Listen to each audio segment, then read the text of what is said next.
Hello, everyone. Welcome to Liam's Lyceum. I'm your host, Liam, aka Himvar, and I am doing my weekly update. I'm actually recording this rather early in the week, but I finished 4 books already.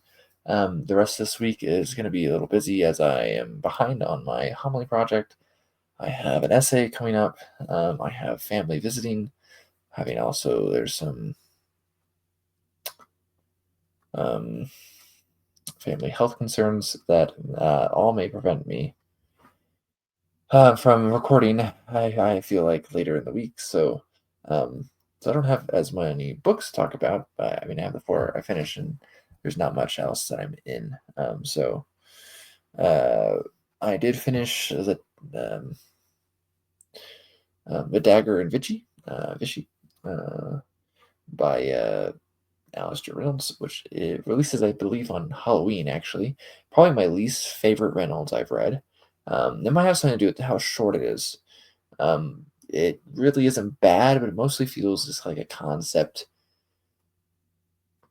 concept that it more relies on the idea rather than on the other stuff. The characters and plot are okay, but they're nothing noteworthy. It kind of reminds me of The Elder Race by Adrian Tchaikovsky, which is the only thing I've read by Tchaikovsky. Which cool concept, better done elsewhere, because it they seem to think that the concept suffices essentially. Um, when that's what like Trip Trap by Gene Wolfe is 10 times better than Elder Race by Tchaikovsky, for example. And while I probably don't have more of a direct comparison for um, the Dagger and Vichy, it just I don't know, it just doesn't really hit that feel really quite at all. I think for what it seems like it's going for. It's still an okay little novella, and it doesn't take much time to read at all.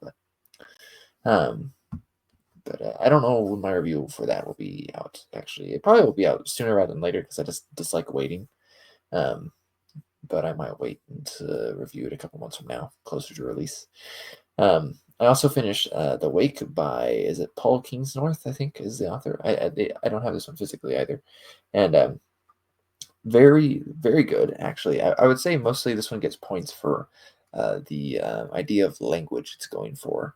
It is covering an interesting theme as well. I mean, it's kind of this post-Norman conquest, kind of like Hereward the Wake thing, except for it's really not actually about Hereward the Wake at all. But and that's really cool. I mean, that's a period of history I find very interesting, very fascinating, and very much not talked about much.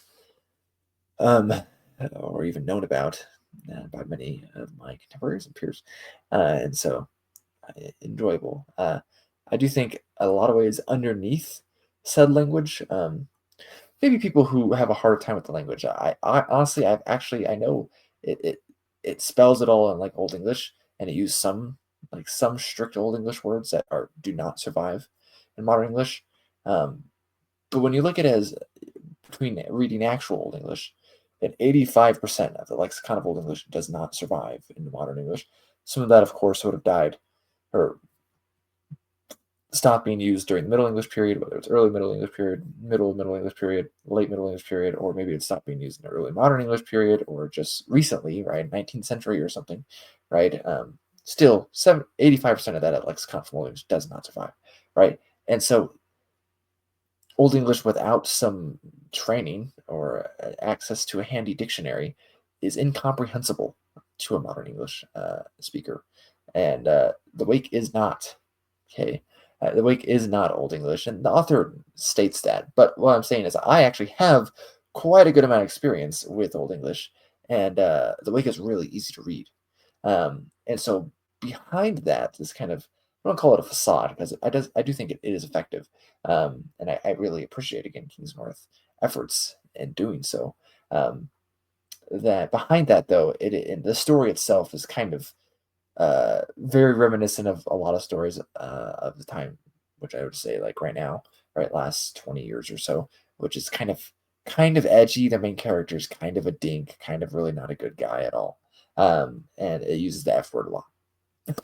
So while a great experience in many ways, I just wasn't blown away as well. So I'll talk about that surely in my review whenever that comes out.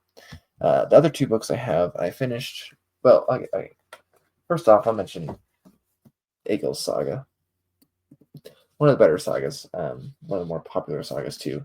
Egil is interesting because he's pretty much just kind of a maniac, and he's a troll essentially, like not literally, like fantastic. Well, it's complicated, but he just he makes poetry making fun of people, and he's just got this interesting life as like a hired sword and blah blah blah, right? So uh, one of like a lot of people in Iceland claim descent from Egil, and so interesting that stuff. Egil's name is actually a decently popular Germanic name. In fact, the name shows up on the Frank's casket in Anglo-Saxon runes um, as Agil, um, who is actually the brother of Wayland or Woland or Voland, I guess, depending on what dialect and what time period your Old Norse is.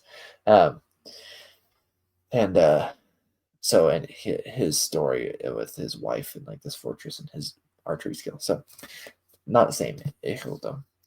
Um, but yeah, I should. That's just an aside mostly. The other stuff I have, let's bring it over here. I finished First King of Shannara, and I really enjoyed it actually. This really hit the spot. Nothing amazing, but really, most of the Shannara books are really not that bad. They're not like great. They're not great literature, but they have decent character work. They're surprisingly dark, and they're entertaining. I mean, if rather straightforward.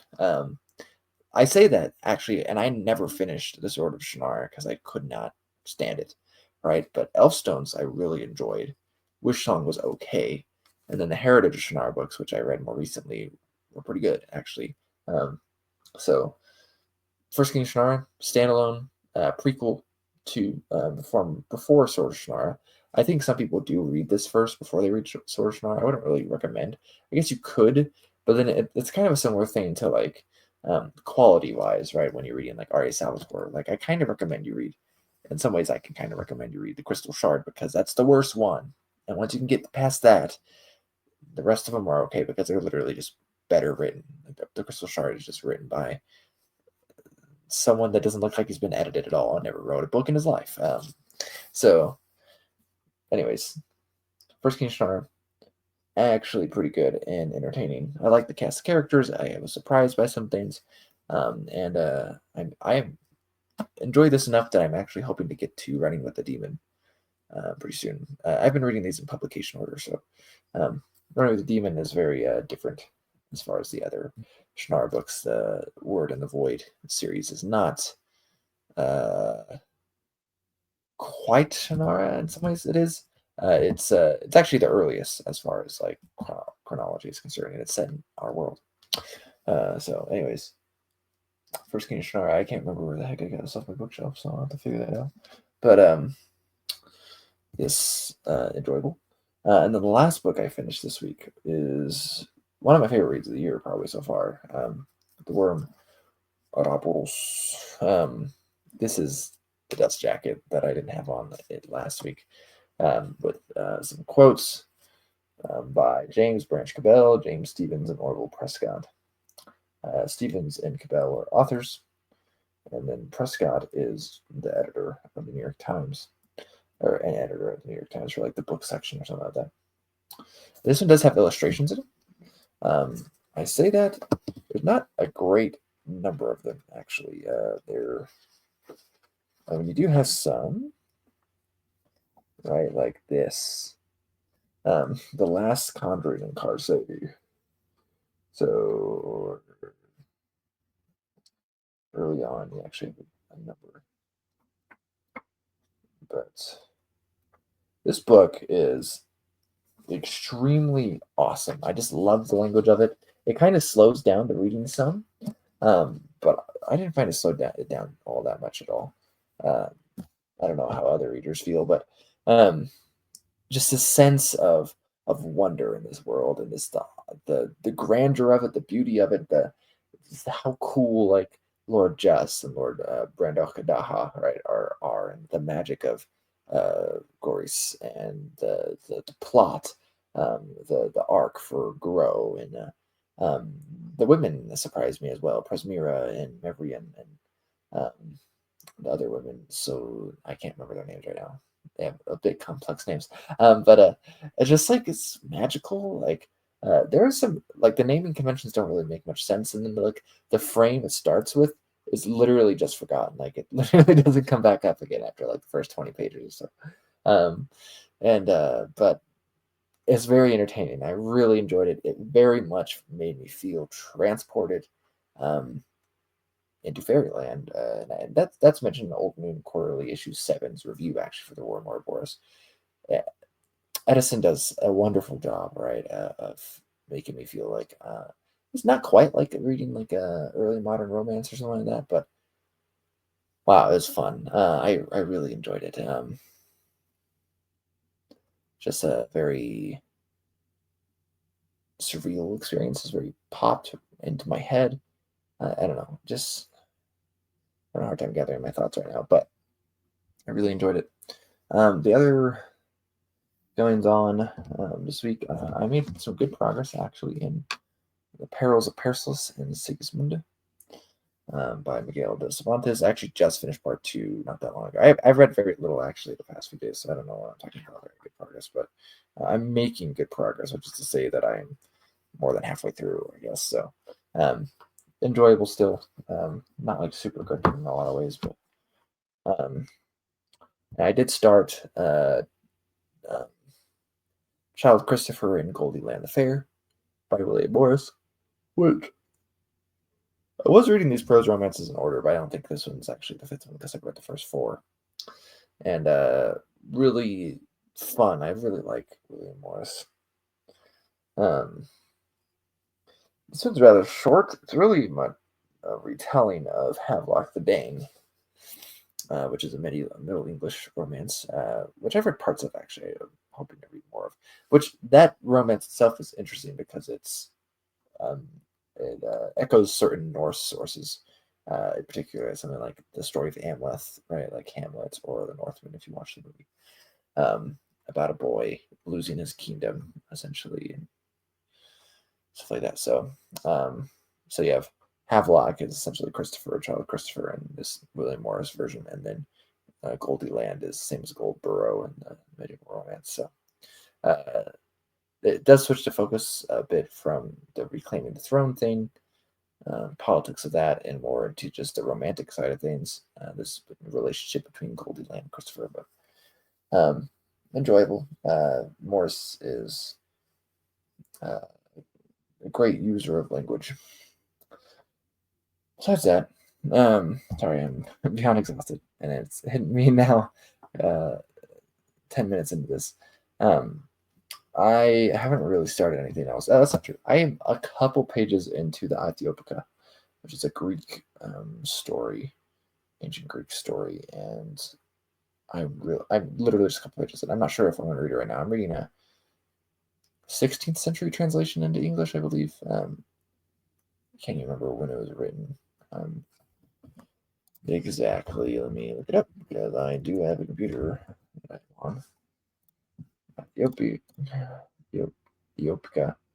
Um, let's see. An ancient Greek novel dated to the 220s or 370s AD, written by Heliodorus of Emesa. And it is his only known work. Um, I saw it compared slightly to the Aeneid. You know what's frustrating about the Aeneid? I've never read the Aeneid, and that extremely bothers me. I probably mentioned this when I took my last class that I would say counts as a classics class, capital C classics, and uh, and I had taken several Roman whatever Greek classes in my undergrad, and took Latin and followed the Roman Republic and stuff like that. Um,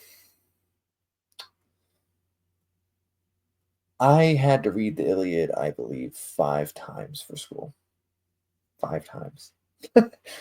And all for classic stuff, right? And not once did I read the Aeneid. And I just found that frustrating. Like, what the heck? Like, I never read the Aeneid. Like, what the heck? And so I haven't gotten around to reading it on my own yet. I would really like to. Um, so, but essay is similar to the Aeneid by a sense of like forbidden love type thing. Anyways, I did get a book this week. It is issue one of issue zero, of Goblins and Galaxies magazine from the people who do Cosmic Horror Monthly, I believe is what it's called. I've read some of their issues actually, but um, issue zero, like I said, I mostly actually, I mean, I am interested, and so I might do a review of this.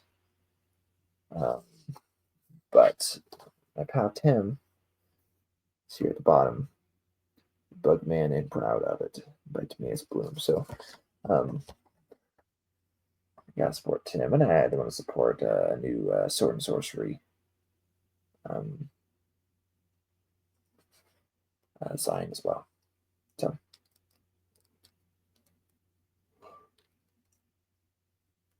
though maybe weird, it's like more of a weird design rather than strictly Sword and Sorcery. Anyways, hopefully I'll read it soon. It's not that long. Of course, I just keep yawning on page, so I should just stop. And of course, you saw probably there's a Lord Dunsany reprint at the back there, which is cool. So, anyways, I didn't have a Wednesday video again. Yeah,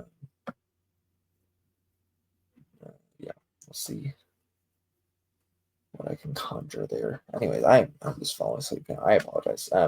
Thank you everyone who watches these, who comments, and hope you're happy with life. Not always easy though. I do find it's a nicer experience when I'm grateful for what I have. Life is very good. I mean, maybe I complain about my job or something, but um, I'd rather talk about the nice things, I guess, normally. Though I don't mention here normally. So, anyways, that being said, thanks for watching.